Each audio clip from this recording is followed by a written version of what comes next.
All right, all right. Welcome back, Ken. How are you? I'm good. How about yourself? I'm tired. Why are you tired? Startup life, stress, puppies, Old kids, age. old age. Yes. Turn 47, not next week, is it? No, week after next. Yeah. Um, At some but point, you welcome feel like back. you remember your time. Well, like what is Time is a figment of your imagination. Um, welcome back, everyone, though, to the Creative Economy. This is our weekly interview series where we talk to voices and players across the creator economy, and we try to discuss topics that are impacting the growth of creator businesses and ultimately creator-oriented startups. We do go live on Wednesdays at 2 p.m., so we do encourage you to tune back in. We are live streaming today on Facebook, YouTube, LinkedIn, not Twitch, Twitter, and even audio and video on Twitter, I think, as well. So lots of ways to consume content or get part of this show. If you are interested in long form content, by the way, or any of that stuff, you can tune into creativeeconomy.com. That is the official site for all of our content, our longer form posts. If you want to find out about future episodes, the easiest place is created.show, where I have a listing of all the upcoming content as well. What else is going on here? I got a deck here. Let's see what else we got. So this is episode 30 of the Creative Economy, which is great to know. We do have 3 shows a week, by the way. So we do stream on Tuesdays at 10 a.m. for our created work show. On Wednesdays, this show at 2 p.m. And on Fridays, we do our news, the creative briefs at 9 a.m. on Friday. So make sure you tune 8 in. a.m. 9 a.m. Pacific. Oh, 8 a.m. Pacific. Okay. Well, in any event, give us a follow if you can over at Created Economy. We're Created Economy almost every source that you can find online today. And we are doing a giveaway, of course, as usual. Our AMA drop for the week is today available at bit.ly/AMA-drop-17. I think there's still some up for grabs, but it is free money, so feel free to get some. We do have a Slack if you want to join us there as well. And without further ado, let's dive into our interview. Today, we're joined by our friend Tony Plasencia. And Tony and I met. I forgot where we were, Tony. We met on Twitter actually, but then turned out we were like overlapping in like 5 other places. Yeah, exactly. We met on Twitter. I think it was because of the expansion punk derivative. That might have been it. Yeah. I was like, yo, man, I really like your PFP. Like, send me the link or something like that. And then I copped a couple. And then it so happened we were in like 2-3 other projects together, derivatives of blue chips on Ethereum. And then ever since then, I think we hopped on like a pitch competition together for. We were in a pitch competition, yes. Yeah, we were in a pitch competition together, and I was like, dude, was that Zeka's thing? Was that Zeka's thing? It was, yeah. I was like, dude, you're pitching. You're like, wait, you're in here? What? I was like, yeah, this is super cool. I was like, man, you should totally watch. He's like, you were like, oh, well, I got to go pick up my kids. So it's dad life. But yeah, thanks for having me, guys. No, but so very quickly, by all means, we'd love to just do a quick introduction for everybody. Let them know, your background, what you're currently working on, and then we'll dive into some questions. Right. Yeah. So I always like to start by saying this, that I'm sort of a catfish. If you'll notice, it says Efren Tony Plasencia. And Efren and Tony are both first names, really. I go by either, but I'm Efren Antonio Plasencia. So kid called me Afro when I was a child, so I've gone by Tony since then. I have a very, very different tech story than most. I grew up in East Oakland, California, which is the home of the Black Panthers, the home of the Oakland Raiders. Teen mom, immigrant dad, was always pretty suave when it came down to talking. And so out of that came a little hustler and a salesperson. Went to De La Salle, a pretty big high school here in the East Bay. Got a rugby scholarship to SF State to play college rugby there. Blew out my knee, but blew out my knee my sophomore year. But during college, I was actually really lucky. I worked on the growth team at Uber. So I worked on the driver acquisition side and the driver experience side, and so scaled out an Uber innovation project. I'm making my way through this right now, and there's a lot of mentions of Uber and how they scaled up. The cold start problem is definitely I would say it's as good as the lean startup, if not better. And it's definitely more of a startup guide than all the other ones. But yeah, spent 2 years on the growth team at Uber, spent a year and a half on the biz dev team at Ritual.co, which is a food tech company. So launched cities there and grew out San Francisco, and then worked for Setter, which was acquired by Thumbtack in the property tech space. Did biz dev and partnerships there. And it's been a whirlwind since COVID. So did a ton of consulting for like Techstars companies and smaller startups. And then now Diffusion is my second startup. So the first one was a COVID-19 SaaS management platform called Hello Certified. We scaled that out to around 20 restaurants, shut that down because COVID was bad. And now I'm working on Diffusion / Onboard DAO. And so Diffusion is a space for creators to organize their content and earn from their taste. Very much so a curation and a creator tool. And then Onboard DAO is basically a DAO that's trying to onboard the next million contributors and users into Web3. So you can imagine tokenized onboarding modules, creator and curator tools. And so those are two things that I'm working on right now, and they sort of interject with each other. Wow, you're doing all sorts of things over there, man. I mean, it's like you're running two different startups, and you're doing a COVID DAO for creators. Wait, I don't know. So that was one of the products that I was working on.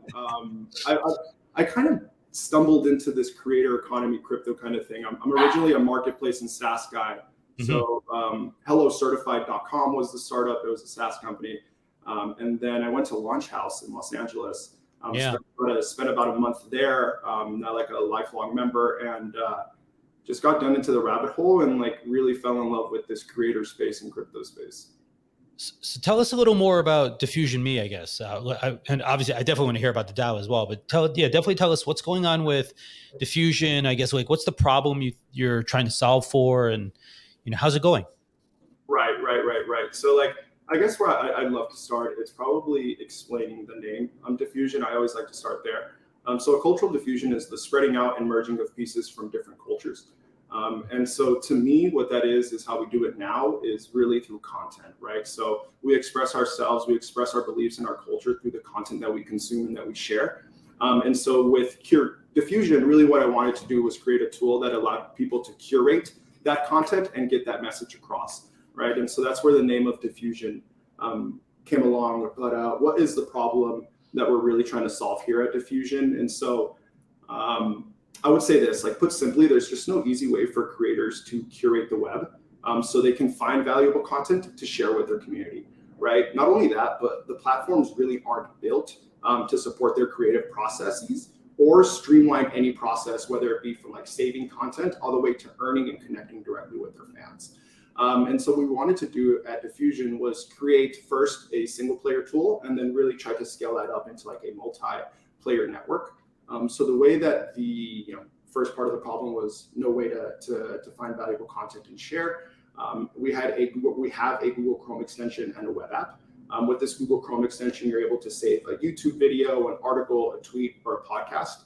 You can textualize that by summarizing it or giving your thoughts on it.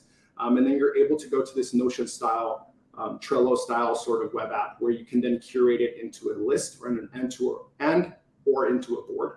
And so from there's two options. If you're the curator or creator, either A, you can share it for free, or B, it's microtransactions. So a creator can earn via microtransactions.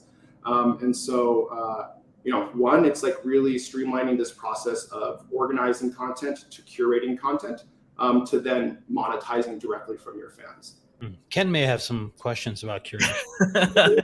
Yeah, I mean, I do. I think he's he does this for a living, but yeah, Flipboard. I love Flipboard. So yeah, and that's that kind of leads me into the question is, like, what you're doing now is I think I'm fascinated by it in terms of just the curation and how people can monetize, how curators and creators can monetize off of their work, right? And it kind of everything that you're talking about right up until the very end had me thinking, like, well, how is this different than, like, well, what's your take on it as it relates to with Pocket, with Flipboard, with all these other things? Because there's a lot of these places where you can curate your stuff, and Greg as Greg deals with his FaceTime call here. Heck no. I don't ever get phone calls. How like See, that's some interesting diffusion curation right there, right? Right. Yeah, It's like, it's a great question, Ken. And I've heard that a lot from investors that I've chatted with, people in the space that I've chatted with.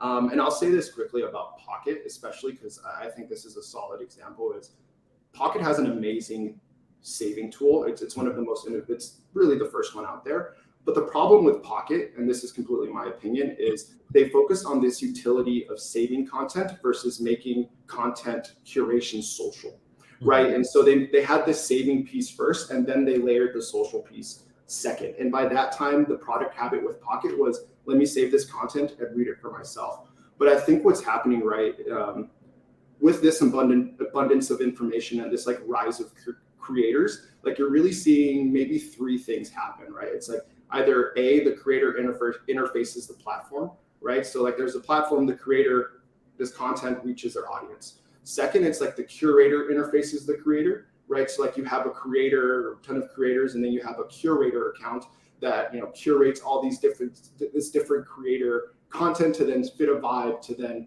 reach an audience and a community, right? And I think the third one is where the creator becomes the curator, right? And I think that's really where the creator economy is going to be headed, is where this creator also becomes a curator. And with that, I think it allows for the lines between creator and consumer to be blended. Because I really do believe like curation down the line is going to be a stepping stone for a lot of creators to come into the economy. but what does that take, like, right? I mean, you look in specifically, let's talk about the curation side of things, because I think what the people that Greg and I have talked to, and Greg talks with a lot more creators and builders than I on a daily basis, but they're typically focused on, you know, creator services, right? You know, how to monetize, how to extend your reach, deal with brands, and, you know, handle your money and everything like that. Right. And just typical content production, content marketing, content creation, right? You're going at it from more on the curation side. And I get why that is, because as a journalist and someone that works at Flipboard and does this on a daily basis, I understand the power of curation, and that's a big part of what Flipboard is. And because it's like there's so much knowledge that creators and personalities or whoever has, there's not enough time for us to share it on the internet or share it with friends, because it just would feel overwhelming. So like, for example, for our news show, we can't keep sharing everything that we find online about creator economy news. So that's why we put it into a Flipboard magazine. And, you know, nice little cheap plug for Flipboard here.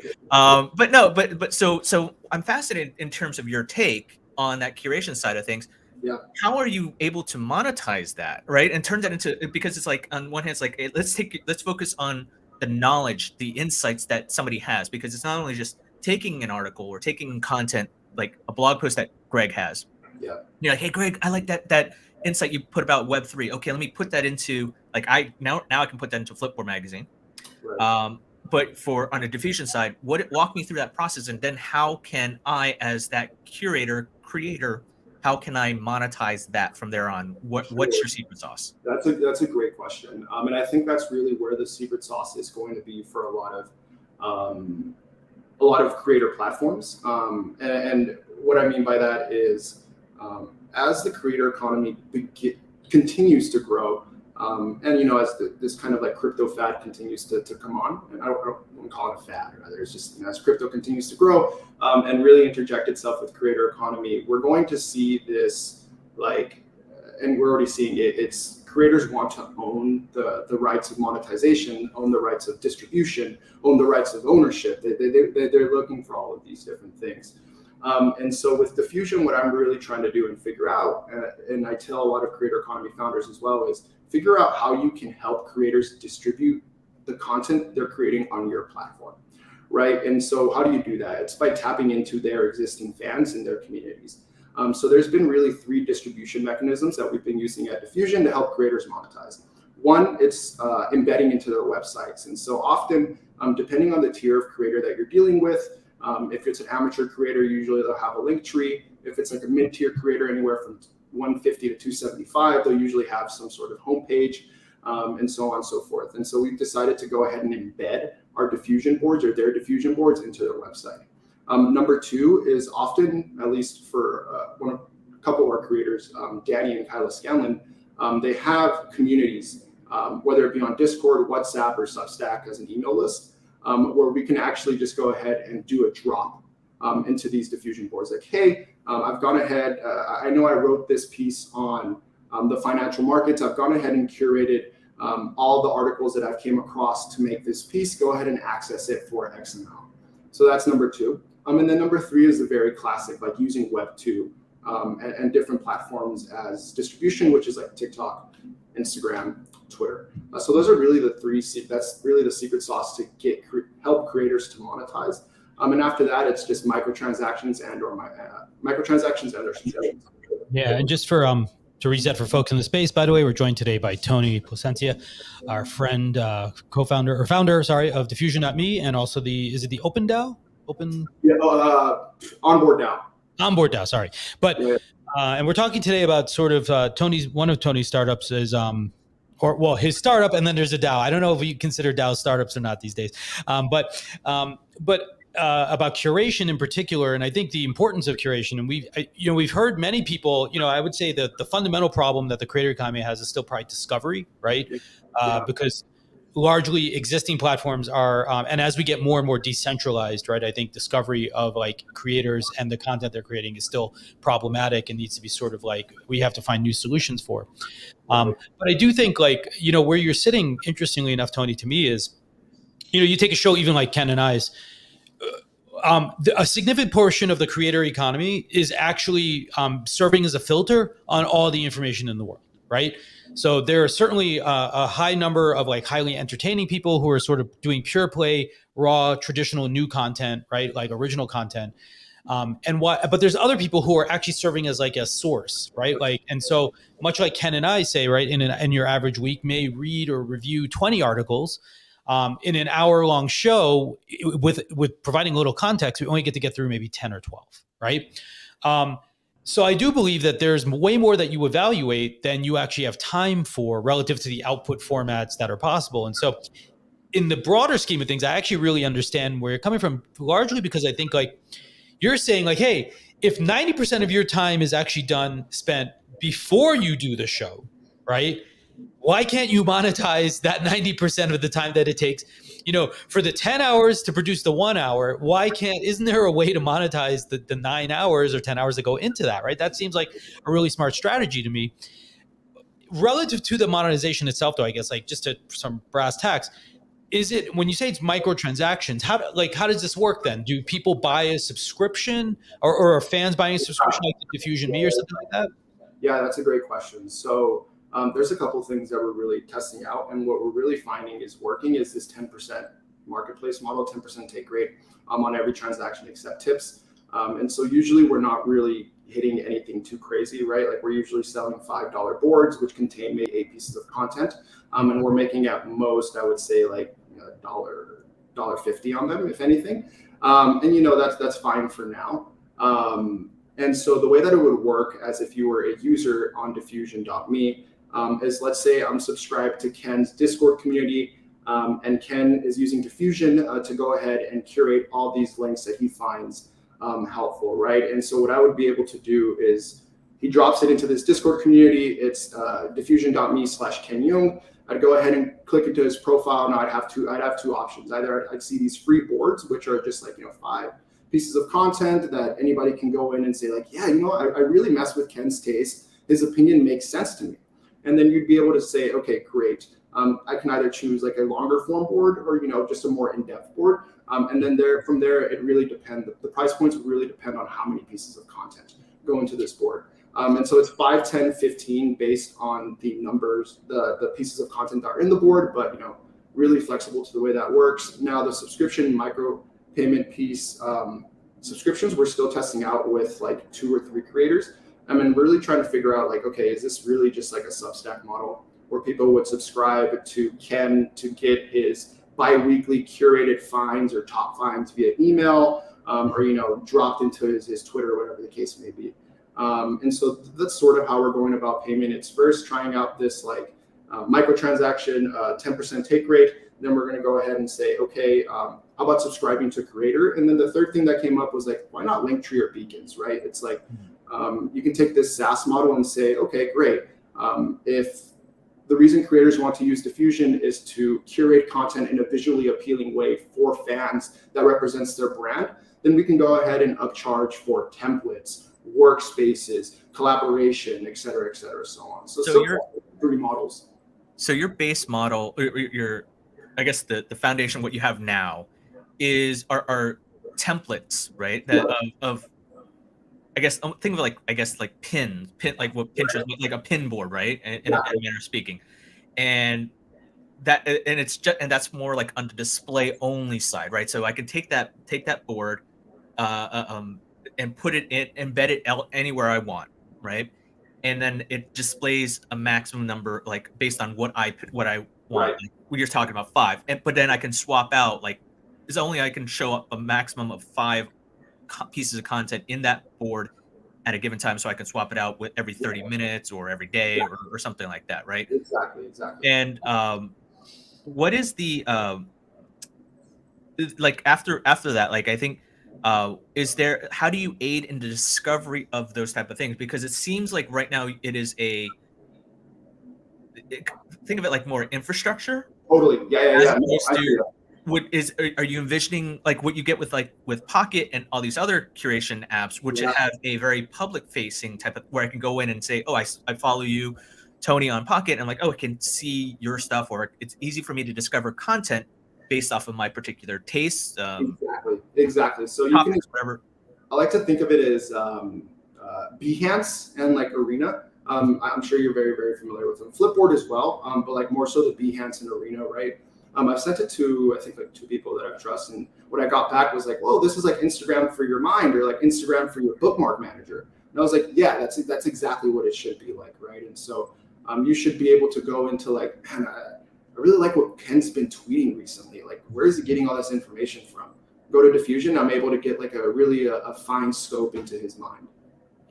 I think that the concern, probably the one signal I've seen that maybe cause for concern, and I certainly don't think this disqualifies the model. Twitter did launch their, what's it called, Ken? Super follows, right?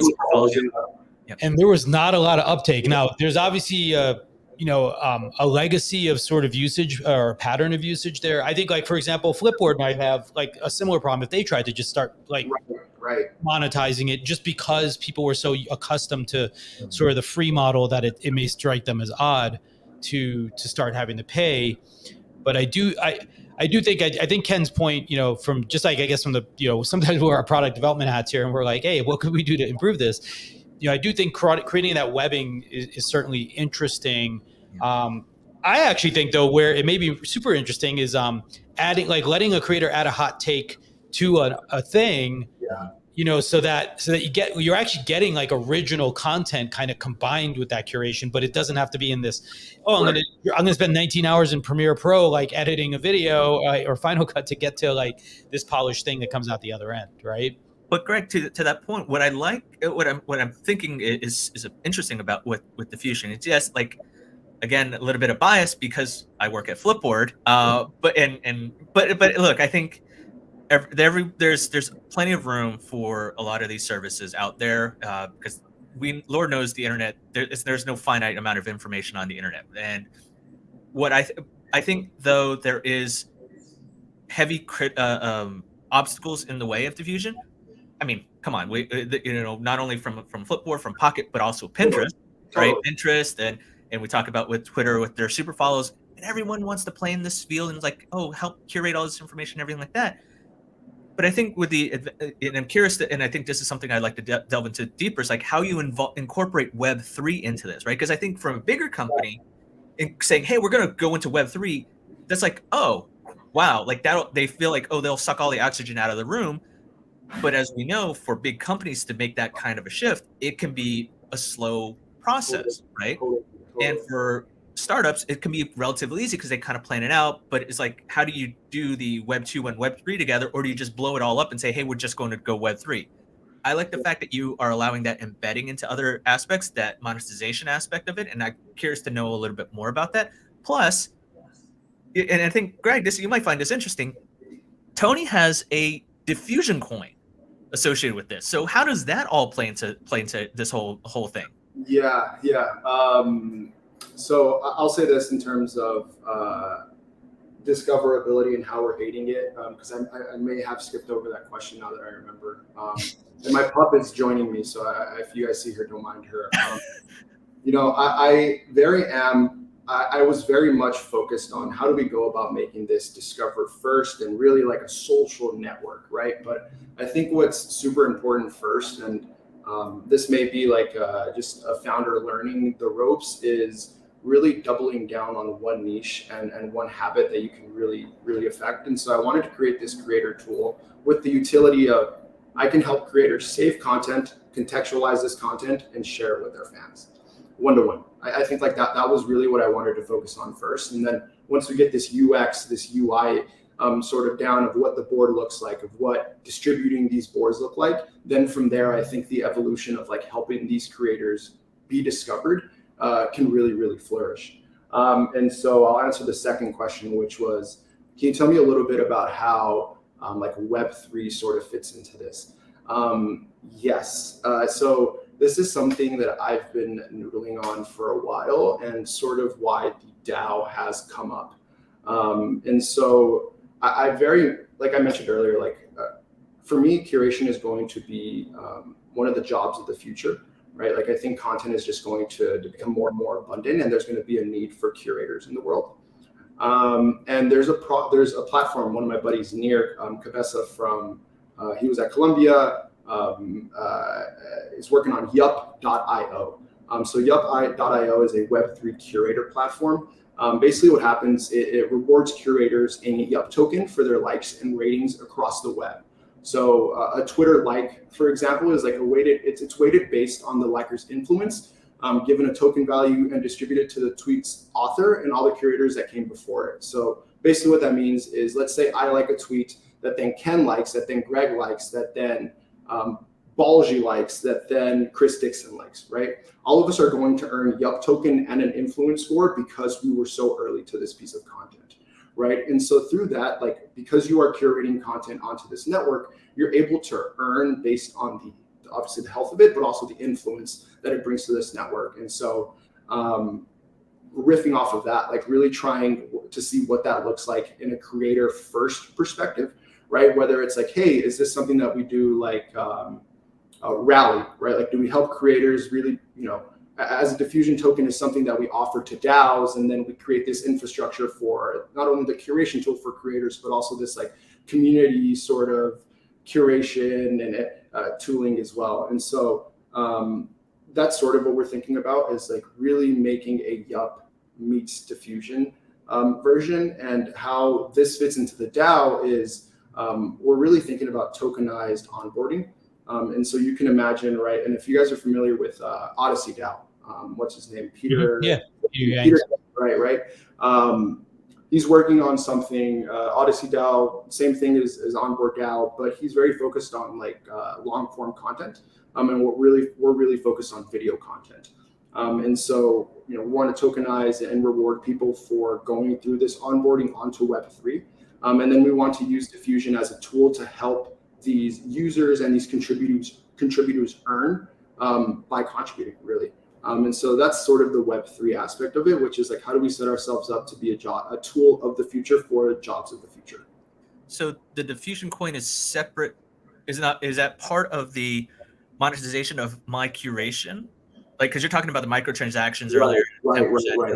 Is the Diffusion coin part of that, or is this another aspect of Diffusion in itself? So this is another aspect of Diffusion, right? Like, I think right now we're very much so in this like Web 2.5 space, which is like, how do we set up the infrastructure to reward curators for this like Yup action that I had mentioned, but really focusing on like being a good creator tool first, and then evolving into this like Web3 curator network, if that makes sense. Do you find, like, can you tell us how the company's doing so far? Like, how many creators do you have on there right now? Totally, yeah. So we have 25 creators total, very closed beta, and they have around 2.5 million followers. So we've made around $175 in revenue for our creators, which is named just 3 creators really. Is who we've soft launched with. And how are they embracing the Diffusion coin? Or right. do you have to explain everything to them? Or are they very much, I guess, let's call them native 3.0, native thinkers, I guess? Yeah, so a lot of the creators we chat with are not native to Web 3.0, but they're interested in Web 3.0. And since the coin isn't necessarily, I haven't really created it yet. We're really just like working through the tokenomics on it. It's more so like saying like, hey, this is what we're thinking about building. Does this sound interesting to you? Most of the time it's, yes, this sounds interesting. Let's go ahead and like, be a sounding board for each other. But yes and no, really. Like I find a lot of the creators are so tangential to the Web3 space that whether we like it or not, they usually know what they're talking about. I want to kind of get back into Greg. Do you have? Why don't you go?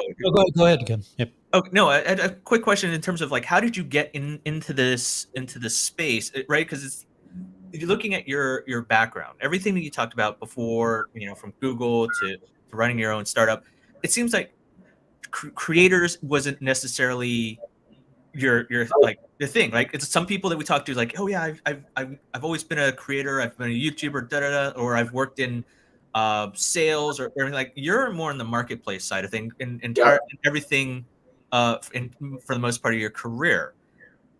And now how did you kind of, and I think earlier on you kind of said you stumbled into the creator economy space. And I mean, like it's nothing wrong about, hey, I'm into the creator economy space. I think that's the same thing for a lot of people. They kind of just like, oh, suddenly I'm wound up being in healthcare, for example, and like, whatever, right? So how did you get into, like, what was the genesis for this particular startup? And you're like, curation, like, wow, like, what was that eureka moment?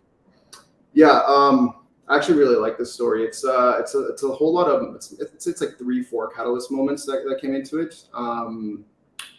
So one of my buddies is a Instagram creator, has around 3,000 followers, really like music and fashion curator. Remember last year he had texted me, was like, dude, I just made like $1,100 making Spotify playlists for people. I was like, wait, what? I was like, are you joking? To who? He's like, my friends, my frat brothers, my sorority sisters. Like, I just, texted them. Like, I took in the requests that they had for these, like their mood, the type of artist that they liked. And like, I just curated this playlist for them and I made money. And I was like, whoa, like I had no clue this was a way that someone can make money. Number 2 was I have an 11-year-old sister. Love of my life. I love that little woman. But one thing that she loves to do is actually go on Pinterest. So she loves to go on Pinterest and create Pinterest boards. And for 2 weeks straight in early January, she sent me Pinterest boards every single day. And what came off in my head, I was like, I had read Gabby Goldberg's like curators are the new creators. I had gone to like the Anna Angelic, I think is how you say her last name, the Sociology of Business newsletter. It got just like really down this rabbit hole. And I was like, wow, like even an 11-year-old can curate content. Like this is so fascinating. And then the third piece was personally, like people always ask me for 2 things. It's either one, Tony, I'm thinking about like jumping into tech. Can you send me some articles on how to interview? Or thinking about like doing this startup, or can you send me articles that you found helpful? Or dude, I just need new music. Can you send me a couple albums I should be listening to? Curation. I remember like one day I was just, I'm not gonna lie, I had maybe a bottle of Merlot or Cabernet, I forget exactly what it was. My girlfriend and I were sitting together. I was looking for articles. I was like, what the hell? I've seen the same Reid Hoffman article over and over again. Everybody recommends it. She was like, yes, I've seen this like skincare routine and cream. Every influencer recommends it, but it sucks. Who pays them? And to me, it was like, what if I can just find content and products from people that I trust in a really, really easy way? And so I think that was like maybe February of last year. Started like mocking stuff together, talking with people, and then out came Diffusion. And so that's how Diffusion began. And really it was those 3 things plus a lot of market research, just like digging into it, being fascinated by how people were tied to creators and like had these parasocial relationships with them, right? Like they would cry if someone FaceTime called them or Zoom called them. And to me, it was just crazy. And then I went to Launch House, and was really into the fact that I was like, hey, I need to understand what it's like to be a creator. And I found out how much people actually enjoy being creators. Like, this is something that they've wanted to do as internet native people forever. And so once all those things clicked for me, I was like, I think being from like a marketplace perspective, I understand about how getting demand to purchase from supply, and how to help supply be optimize their offerings to demand, right? And so like I'm also a pretty decent salesperson and community person. So all three of those together, I was like, yeah, let me take a shot on this, and I think I can do it. And to my surprise, I've been able to stand up for this long. So yeah, that's cool. Greg? Yeah, I guess we keep diving more and more into Web3 here, and I guess what can you tell or share with folks about DAOs in general, or just getting these things kind of going? And what are your sort of current learnings, I guess, in this effort? Yeah. It seems like a Wild West sort of opportunity in a lot of ways, and I'm curious what you're learning in the process. Right. Yeah. It's a Wild West. Oh. Uh-oh. Well, I think we lost maybe him. Back in a second. Let's see. Well, it's very interesting. I do think curation is certainly a big topic, relatively speaking. Great, we got Tony back. Yeah, Tony's. No problem. It happens. Yeah, it is the Wild West. I'll say this: like, I've been very lucky through Launch House that I've met really smart people who have been in Web3 for a while. So Glass.xyz, Glass Protocol, they're building Web3 YouTube, super smart team, and we're actually building Onboard DAO together. And so like, I think the biggest learning that I've had, and I think it's the one that needs to be communicated to people who want to create these like decentralized distributed communities and organizations, is like, it's very important to nail down your mission, your vision, and your contributors. And like having those three things in order will allow you for you to actually create something of meaning, right? Because like what you'll often find is people are creating DAOs for the purpose of creating a DAO. And then after that, there's like no direction. The leaders don't know where to go, where the Notion document is, what jobs need to be done in order to move this forward, or why they're even working on the DAO. And so really nailing down like the mission, the vision, and your contributors is key to like the health of the DAO. And is your DAO, like, what is the objective for your DAO? Is that separate entirely from Diffusion.me? And like, why did you decide like, hey, let's go ahead and do this? Like, because clearly doing a startup, I would imagine it is a lot of heavy lifting involved. And, unless you're Jack Dorsey, most people don't run multiple startups simultaneously. Or Elon Musk, which have like 50 startups at once. But right. Yeah, that's a great question. So really, like, Diffusion exists to democratize the creator economy by enabling the middle class of creators to earn through curation, right? And like I mentioned earlier, the reason we want to do this is because we want to blend the lines between consumer and creator, and create creator-led niche communities around knowledge, right? And like that's really what I believe is like there's going to be a world where, to me, creators are the TV guides of the web. There's going to be a world where there's going to be creator-led communities, or especially like around knowledge, around growth, around value. And this is going to be a way for a lot of people to earn as creators and as curators. And so with Onboard DAO, what a lot of the fantasy and the turn on for crypto for a lot of people is being able to make money, right? It's like, wow, you're telling me these protocols and these products are designed in a way to incentivize me to do these different actions, and thus I'm able to earn Diffusion token, AMA token, or whatever the case may be. And so, I think they're very much tangential, which is like, how do you go about creating another community outside of just being creator-led, and providing them the tools to actually earn from knowledge and earn from curating and doing different things. And so the idea for Diffusion as well, outside of Web3 being this curation social network, was like a DAO to DAO tooling, right?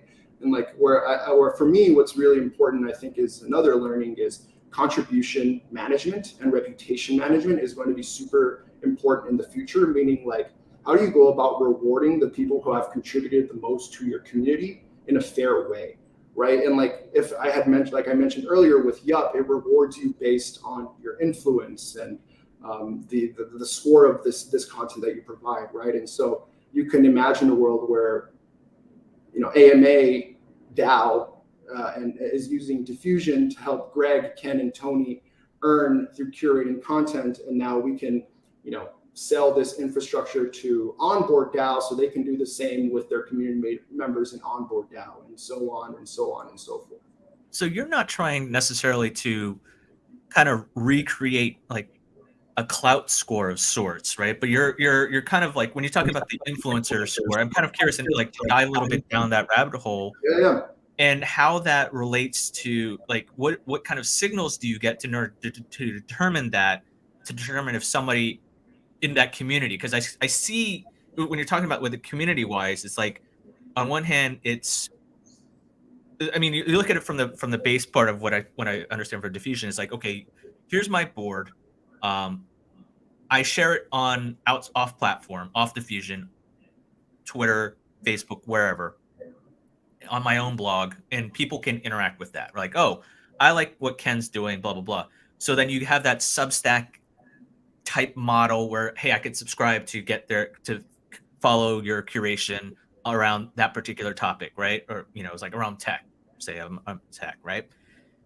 And then therefore you incorporate this Diffusion, this Yup coin type of model in there, where, like, for example, Tony, you subscribe to me, so I am making money off of you, but I'm also seeing like, hey, Tony keeps interacting or engaging with the content that I'm sharing on Diffusion, and maybe I'll know it'll be through Tony following me on Twitter. Okay, therefore, that's where I get most engagement. So I know where my 100 true fans are, so to speak, right? And then therefore after that, then I have a better idea about who my community, as opposed to saying, hey, follow the creator economy, join us on LinkedIn, and then have everyone join us on LinkedIn. But then you kind of don't really know who's, you know, as traditional social media groups are, they can be largely dumpster fires, right? It's like, or same thing with Discord. Is this kind of that type of, I mean, at the beginning of this conversation, we kind of talked about, oh, what is your app? What does your app do? Now we're kind of getting into deeper things like, what do you envision your app becoming? Exactly. Is this kind of a fair assessment? Yeah, totally. And this is like totally depending on where this like crypto creator economy kind of goes to, right? It's like, I never thought that this Diffusion would have legs in like Web3. It just so became that after meeting Nir, like curation really does have legs in Web3. He's focusing at it from like a really consumer level. I'm focusing at it from like a real creator level, right?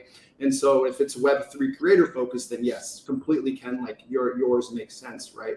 You know, if it's like Web3 like consumer focused, then I think it's like very much like what a Yup looks like now. And if it's like a Web2 sort of like just classic creator tool, it's very much what like Pinterest meets Substack looks like, right? And it's like what we were talking about in the future. And I think as like a founder, I'm probably never going to have the right answer. And I'm probably never going to know the right way. But I think at least having 2 to 3 different scenarios in my head of where, like, you know, hey, this is what we're really good at and what makes sense to people. This is where we can steer it to stay alive.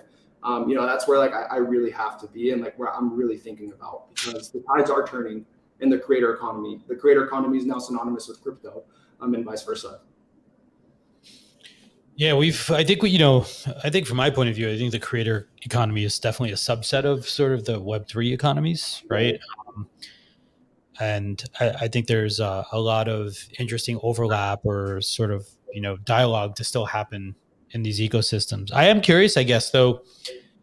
I know you have a coin. Are you imagining sort of a more holistic transition, like away from micropayments, like in a fiat-based world, to sort of like just a pure play coin kind of sort of thing? Yeah, I mean that would be perfect world. Like I'm that's how I'm. You need the right chain, of course, right? Otherwise, it's exactly. That's how I'm thinking about it. I don't want to like rush myself and like just say yes, absolutely. But this is what I'm thinking about, and I think it probably makes the most sense. So related, I guess, Tony, with onboard DAO, which I think is, if curation, it feels like onboarding is to Web3 as curation is to the creator economy, right? Absolutely. Yes, you hit it on the nail. Yep, you hit it right? on the nail. And so I see where your nose is at, right? Because I do see a tremendous amount of activity in sort of the onboarding aspects of Web3 itself. I've never ever, it feels like how Clubhouse was like with onboarding people, right? Like it was like cultural for Clubhouse, right? Like to onboard people. How are those two overlapping, I guess, right? So Ken kind of asked on this earlier, like about onboarding creators into like this idea of being curators. Yeah. How do you see onboarding like of creators into Web3 sort of like playing out? Yeah, that's a really good question.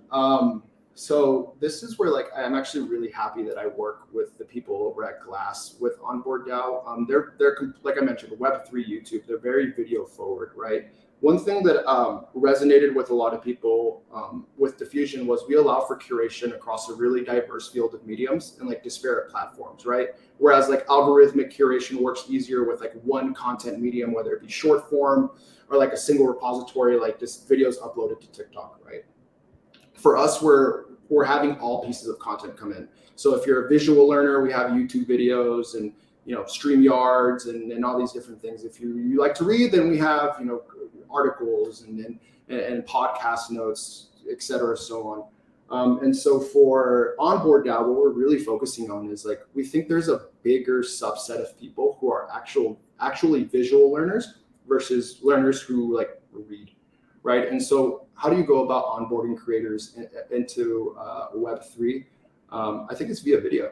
Like put very, very simply, it's like you create this content in a very succinct and like digestible way, where you yourself are like the TV guide to this like Web3 landscape, and then you put it in a video, Loom 5 minutes, and boom. I think like incentivizing them and showing them the next steps, really planning out this crypto journey based on if you're a beginner, an intermediate, or like an expert. That's where and how you onboard creators is via video, having like a really detailed user journey with like a guided path to the next steps for them. But really, you can get lost in the rabbit hole and like really just get stuck in like ohm forks forever, and then you realize like friction, like covered calls is like the next evolution of DeFi or whatever the case may be. I think it's TikTok style content actually. Yeah, Faves.app has done that, and they do it very, very well. I am curious though, I guess like, sorry, Ken, just the last question for me. It was just, what's the value prop though, I guess, that you sort of offer to creators that are, like convince Ken. Ken's like he's like a rube when it comes to Web3 here. I'm the curmudgeon. He's not leaning into it, I guess, like as much as I am, right? Like, how do you convince someone like Ken, who's not like who's savvy technologically, et cetera, right? Like, but his used to a traditional model. Like, how do you convince like Ken to get into Web3? Like, what is the appeal or the pitch that you might make? But it's also to what you're talking about, Greg. Is I think for at least for me, and this might be for many people, at least the one of the primary concerns is that it could be it's just too cumbersome and expensive to do this, right? And that was a question I wanted to ask Tony. Is like, how do you convince me from as you're doing this onboarding DAO and as you're doing the diffusion, to convince creators like, hey, all of this is great, but it's also all this worry about, hey, that all your money that you're going to be mint, to mint all this stuff and everything like that, you're not overpaying. Like this is actually more effective and efficient. Right. Great questions. So I'll start here. I'll start first, which is like, what's the value to creators as like it stands now, right? And I think for creators, Diffusion gives them a new tool to make their content creation process easier and less time consuming. Like with that time, they're able to spend more time engaging with their fans to provide value and earn, whether it be through like their Discord community, WhatsApp, or even on Instagram. And through Diffusion, they can really find a way to make one-to-one or niche-specific recommendations with their fans, which like really increases trust, which is a vital lifeline for creators, right? Like I think curation is really a way to, if you're looking for a new niche, or you're looking for new types of content, which is what creators often do, right? As they reinvent themselves, is curation is a way to do that. And so in this Web 2 world, like I think that's very much so, like the value prop is like, hey, this is a way for you to create and connect with your fans in a less time-consuming way, basically by doing what you're already doing. And so what about Web 3? How do you go about pitching a creator Web 3 so they at least attempt it? First, you don't tell them to use Ethereum. I'm joking. I'm really a Solana guy by heart. I really enjoy the experience, but for creators, it's hitting on their pain points, and their pain points are, I have to rely on Red Bull to pay me every other 3 months when they want to do a brand campaign for me, and like monetization is really insufficient. And because of that, like I have to work a part-time job, and now like, you know, I can't make as much content as my fans want me to. And so now like I'm losing this ownership and connection with my fans. And so what I would say is like, you know, in Web3, what you're really able to do is own the monetization directly from your fans that you want, and like own really the result and the content, right? Because like the second piece is like, oh, if I stop making content, my followers are going to go elsewhere. Oh, you know, if I make a bad piece of content, then Twitter's going to kick me off, right? And like, you know, Web3 that doesn't happen. And so I think those are the simple pitches I would give to creators, which is like, hey, this is why you use Web3. You can own your monetization, you can own your content, and you own your community. And I think at the end of the day, that's really what creators are looking for. But then how do you deal with the, like, for example, the microtransactions, right? Yeah, you know, I got that from a ton of investors. Right. And I'd say like, hey, touche. Like this is something that I'm still trying to really figure out. Right? Well, I think a lot of people are trying to figure that out. The UX hurdle, I think, is bigger than the transactional cost hurdle, right? Like, so I think in the fiat-based world, it's very difficult to get to a point that you can process microtransactions like in a reasonable or cost-effective way. In like a Solana-based gasless environment, it's very easy to do, you know, like super microtransactions, like 18 decimal place kind of transactions. However, the learning curve to get people going there is extremely difficult, right? So, by the way, I think we're going to talk about this on the next episode of Creative Work, but I've been really blown away by like what Magic Link does, which I think a lot of people don't realize this, but you can use Magic Link to generate a custodial wallet for every user, right? And once you do that, you can literally start I think they do Polygon. You can literally just start using fiat or crypto inside of that universe, like for that user on their behalf, I think, if you want. Yeah. You know, it's definitely a hurdle that I think a lot of startups are going to have to start to think about. Like I like to put a lot of the companies selfishly that are being built right now, if they're not on chain, in this Web 2.5 bucket. And I think that's the exact problem that everybody in this Web 2.5 world is trying to figure out. Mm-hmm. Yeah, for sure. Well, Tony, it has been a pleasure having you here. We certainly appreciate you taking the time to talk to us about both your projects, because I think they're both pretty interesting, actually. And I hope that others are listening, because I think you're onto two important trends, right? Like ultimately, like the increasing value of curation, and I think also, broadly speaking, Web3, but more importantly, like the ability to onboard your customer base, which is likely a Web 2 customer base for now. Right. You're trying to convert up to 2.5 or 3, whatever it may be. So thanks again. We do appreciate it. And we will see you. I'm sure I'll see you in a Twitter space or somewhere soon before we know it. Thanks a lot again. And just to close up real quick here, we do have just next week, one of our regulars, Abhinav, who's been actually co-host for our Tuesday show, is going to be here to talk about your feed. And then the week after that, we've got our old friend Joe Fernandez will be joining us. Maybe he'll share what he's working on now, but one of the OGs from the creator influencer economy at heart. So it'll be interesting. If you do want to join us, by the way, boss. And my former boss,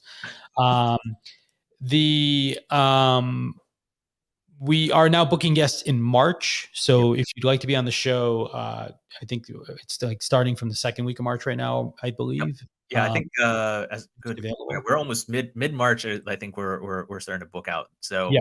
You know, Filling up fast. Still time. We do have another 5 or 6 weeks of programming scheduled for creative work already, and obviously creative briefs is every week as well. So certainly welcome you to be a guest at some point for us. So thanks a lot for being here this week with us. It's been tons of fun, and we are looking forward to seeing you all again soon. So Ken, good luck on Friday.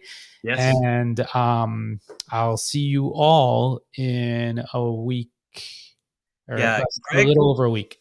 Greg, I mean, Greg, we kind of I touched upon this on Friday, but we buried it today. So, like, what's happened with you? There's some news that happened with you this week, or I did announce it. I guess maybe you might have missed it. We Zealous has been accepted into Techstars Boulder, so we will be beginning the program on Monday officially.